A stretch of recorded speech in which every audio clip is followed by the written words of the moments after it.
My name is Ember, and I recently just turned 30. I live outside of a town that you can say is known for having very disgusting water, if that helps put that together. The story I'm about to tell you is pretty damn terrifying, and sadly, very true. I met my now ex 7 years ago. Let's call him William for privacy reasons. We'd actually talked on a dating website first, and ironically, we'd ran into each other in a local bar months later. He walked up to me and said, "Hey, you look so familiar. Didn't we talk online before?" And those words turned us into talking all night long, and then us meeting up later that week for him to cook some dinner at his house for me. He seemed pretty normal. He lived alone, and he had a pretty good job working as an electrician. He was also pretty easy on the eyes, but he was 10 years older than me, which didn't really bother me, because I had always dated older than my age anyways. He always had kind of a sadness in his eyes, which not long after seeing each other, I found out it was due to his children living in another state with his grandmother. You see, his ex-wife had died from unknown causes while they were going through a divorce, but that'll come into play a little later on in the story. The fact that he didn't have custody was certainly a red flag, as I had a 3-year-old daughter. But the reasons he explained to me had made a lot of sense to me at the time.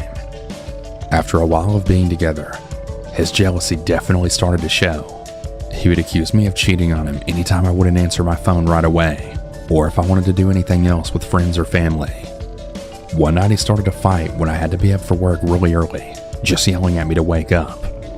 I had told him to leave me alone at least 10 times until I just couldn't take it anymore, and lifted the pillow out from under me and chucked it at him. He instantly threatened to call the police on me, and I had enough, so I locked myself in the room with my daughter to get some sleep. He then took the locked doorknob off the door and said I better speak with him or he's going to call the police on me. I honestly had enough at this point, because now he was doing this in front of my daughter. I called my mom to come get us, because I knew he would actually let me leave if she showed up. My mom had finally got there, and when she did, the second that my daughter got on the porch, he grabbed my arm as I was walking out and pulled me back inside, then shutting the door and leaving my mother and daughter outside. He was pleading to me, please don't go anywhere. And after a while of my mother banging on the door and threatening to call the police, he finally let me go. After us getting back to my mom's, I knew I was done with that asshole. The very next day, I got my dad, sister, brother, and cousins to help me get my things out and to put it into a storage unit. Even in front of my dad, which my dad is very scary and intimidating, he just kept trying to plead with me not to leave, until my dad finally said to him, "You don't speak to her. You don't even look at her." After leaving him, he would text me every single day, begging me to talk to him. Some of them would be very nice, like, "No matter what happens, I'll always love you, Ember." Then it would be, "You're such a fucking slut. You're probably with some dude right now." Then another text would come through about how amazing I am in bed, and no one in the world could ever make him feel the way I do. Then threatening if I didn't talk to him, he was going to post all the pictures I had sent him online for everyone to see. Fast forward a few days later, and he had sent my family members lots of lies about me, telling them I was a drug addict and doing all these other crazy things. This is when I finally had enough, and I'd called the police to report harassment. The cop that showed up was actually my mother's friend's ex-husband, so I had known him personally. He called my ex on the phone, and the conversation went as followed. "Hey, is this William?" "Yeah, who the fuck is this?" "This is an officer, and you really need to leave Amber the fuck alone." "This is a prank call. You're not a real officer. Suck my dick, bitch." And then hung up on him. The officer told me to get into his cruiser and show him where he lives, which was right down the road. When we pulled up, he was getting into his car to leave. On the way there, the cop had noticed he had a warrant for some unpaid tickets. He immediately stepped out of the car and then arrested him right there on the hood of his car. I got into the front seat of the cruiser, and the whole time driving back to my house, he was saying, "Amber, I still love you, baby. I love you so much. Why are you doing this?" before the cop could tell him to shut up. When I finally got dropped back off at my house, the cop stepped out of the car and he told me to stay away from him, that he's the kind of man who'll kill me one day, and he has a prior PPO against him from another female. That definitely freaked me out, but the second he got out of jail, he was immediately texting me and telling me he forgives me, and how much he loves me more than anything. Fast forward a couple years later, but in between these couple of years, I had gotten married, and in between them, he would still find me on any platform, and he would send me random messages, letting me know he still loves me and always will. Well, eventually my ex-husband and I went through a divorce, and let's just say I went wild and totally out of my mind at this point. So I actually entertained my ex like a complete moron, and I actually went on some dates with him and stayed the night with him pretty regularly. I was feeling pretty insecure with myself due to my divorce, but my thought process was pretty ignorant, and my family was extremely angry with me. Everything was going pretty great at first though, until again it wasn't. He would again do crazy things, like accuse me of sleeping with my own family members and lie to my friends to get them to be mad at me, like telling them that I secretly hate them, and just really outlandish things. He had actually sent flowers to my work, my mom's, my house, my sister's house, my aunt's house, and my house all in one day. Thousands of dollars worth of flowers just to get me to talk to him after I told him I couldn't take it anymore. I had agreed to go to his house and talk, which was the biggest mistake of my life. When I got there, he was sitting on his bed, and I sat down next to him.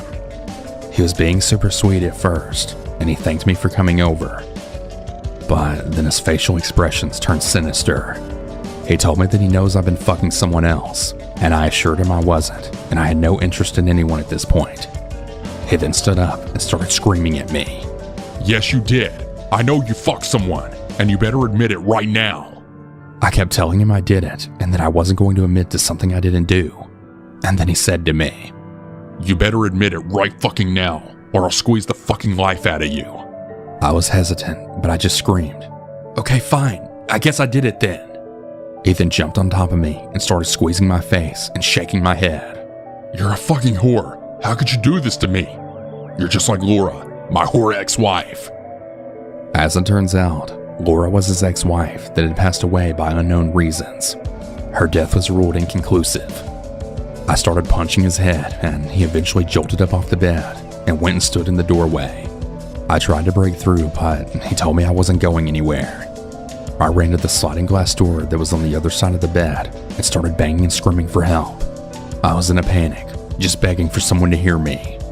He then looks me in the eyes and in the creepiest voice, then says, Here, let me help you. And he starts banging on the sliding glass door, screaming help and laughing. I then jump onto the bed and climb under the covers, putting a pillow over my head. Don't ask me why, but in that moment, I felt it was the only way to hide in a sense, just to get away from his evil eyes looking at me. He would keep talking to me, but I wouldn't answer him.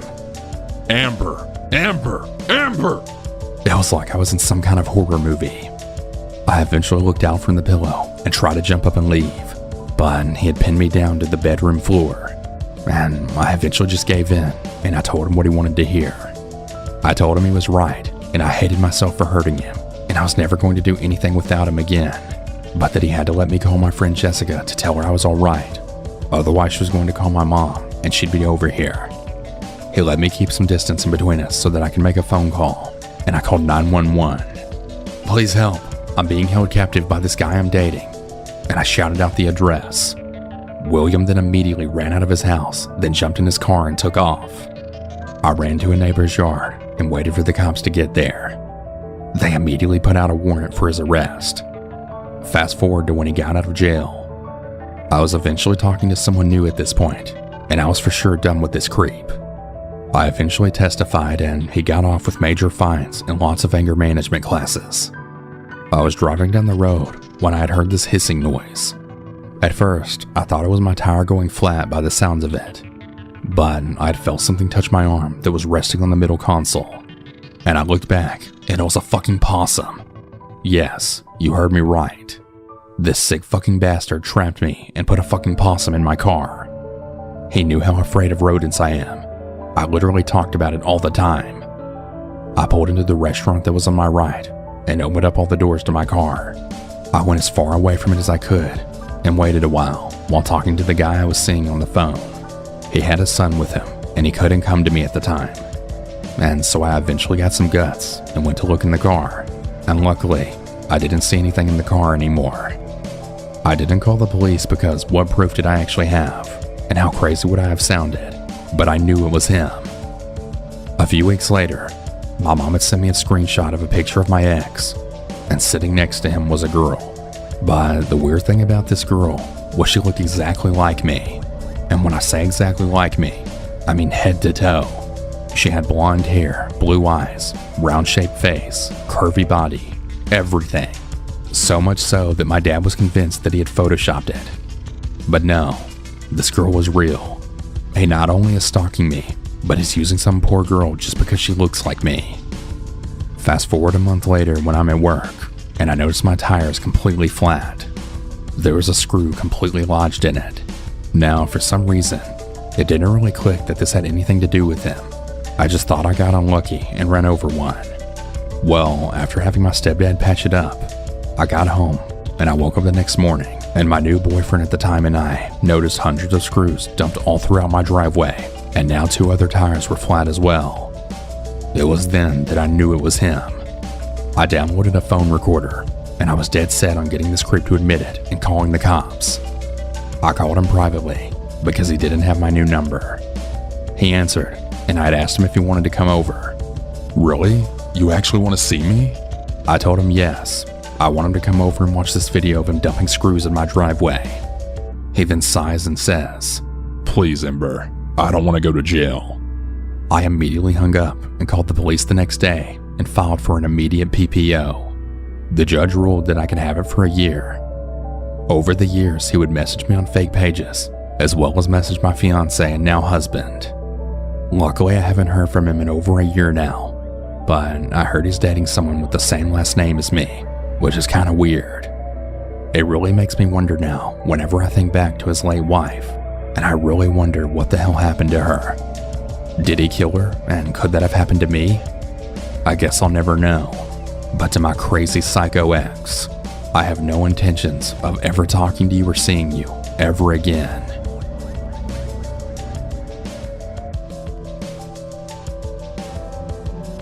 During college, I dated a fairly well-known and talented local musician named Tim. As horrible boyfriends tend to be in the beginning, he was a loving, attentive, charismatic, and seemingly normal partner. He made me mixtapes, cooked my favorite meals, and dedicated songs to me at open mic nights around town. I, young, foolish, naive, was deeply smitten by his mysterious, dark, and artistic allure. However, over the course of our year-long relationship, his mental health severely declined. He had the ability to appear lucid around normal and other people, but in private began suffering delusions, compulsive lying, and created art that focused on themes of murder. I was worried sick, and his condition was exhausting, but I did my best to be kind and understanding and supportive. I loved him and believed that he shouldn't have to struggle with his mental illness alone. One time he vanished without a trace for a full day. I found his apartment empty, lights on, front door wide open, and phone on his nightstand. I took a few deep breaths and called all around the city for hours, before finally discovering he had been involuntarily checked into a mental hospital. I did my best to be strong for him, seeing him every day during his supervised visitation hour and bringing him his favorite books to pass the time, and holding him as he sobbed that it was all a mistake, that he didn't belong there. It was surreal to see my gentle, intelligent, normal albeit depressed boyfriend surrounded by visibly insane long-term psych ward patients.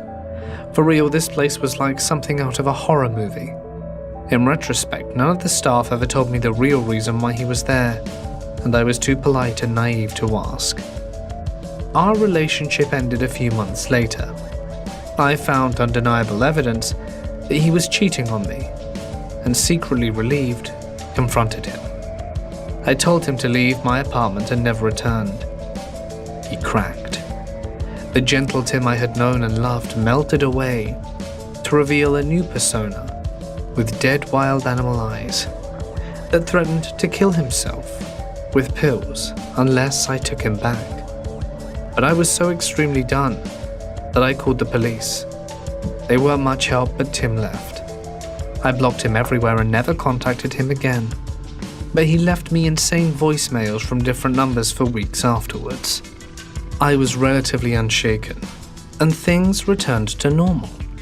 I graduated, got a sweet job in the same cool college city, and 6 months later I woke up to concerned texts from mutual friends saying that they didn't want to freak me out, but Tim was off his meds, clearly manic, and was posting a newly written song all over social media. His best friend, who hadn't been in touch since before the breakup, sent me an apology along with a screenshot of the lyrics. That got my attention. I don't want to read them here because they'll lead you back to his Bandcamp, but the song was pretty explicit about my rape and murder, but in a sort of cleverly disguised way. It's catchy too. The bastard. I checked his profiles myself from a friend's account, and he was posting dozens and dozens of totally insane rambling statuses, most of them about me. They flip-flopped between flowery love and prose to murder imagery. His friends were reacting with concern, but a few egged him on, probably thinking he was just venting about his ex. I decided that it would be best to continue ignoring him, but I saved screenshots just in case. A few days later, while at work, I looked up from my computer to see Tim enter into the far side of the studio, and my blood turned to ice. He was talking to my creative director. It looked cordial enough, and I saw Tim begin to casually scan the studio. I ducked down and bolted into my favorite project manager's office, slammed the door and unleashed upon her what must have been a nearly unintelligible explanation of what was happening. I was shaking so hard I could barely speak, but Nancy was amazing. She understood almost immediately, and she snuck me out of the building and drove me to her car to the police station, where I showed the officers the screenshots and filed a report.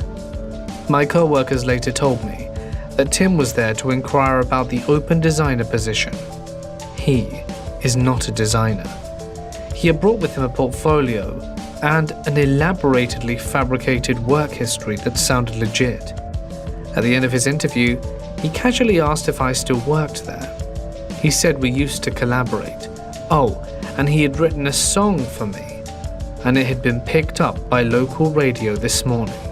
He asked my co-workers to let me know with warmest regards. That phrase still makes my skin crawl. He then left, found my abandoned car in the parking lot, and paced behind it until the police arrived. Unfortunately, he wasn't enough of a public menace for police to bring him in that day, but the incident helped me secure a restraining order against him. My company was amazing too. I was deeply embarrassed about my literary insane ex coming to the studio, but the CEO filed trespassing complaints against him and created an action plan to keep me safe if it happened again. Not long after, I moved to a different city, and that was that. I haven't heard from him since. But I discovered the most alarming part later. His roommate at the time, Liz, went through a similar experience with him during his breakdown, and when we compared notes much later, she said that she had seen a large axe in Tim's car the same week it had all gone down. She said that she was so worried about Tim's Facebook activity that she removed the axe and hid it from him. Tim was so angry that he completely trashed their house and never came back.